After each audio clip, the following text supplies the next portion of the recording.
So, since wala kaming highlighted calendar, papakita ko naman po sa inyo kung paano ko ginawa yung aming visual calendar.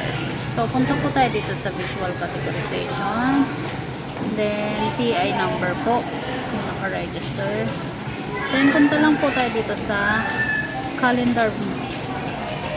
So, ito po, naglagay po ako dito dahil meron kami dito sa likod yung mix and match.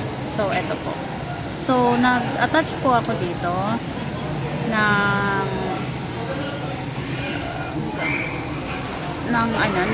photo na paggagayahan. Kaya lang po kasi ito lang po yung pinaano sa amin.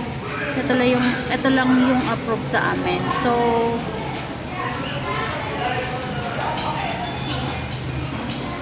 bali po dito, dito muna sa Select Master VC. Then, hahanapin lang po natin tong paglalagyan. So, ito po, yung pre-display wall. Dito po ako naglagay. Tapos, pag inad mo po yan, ito na po yung lalabas. Pag inad nyo po siya dito, ito na po yung lalabas. So, ito po yung nilagay ko.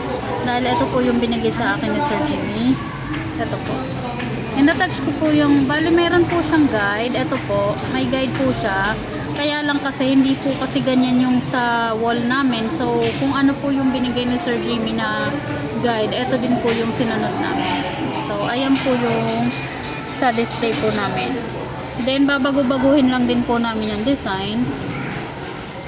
Ito po yung isa kong pinapa-upload. So, ito po.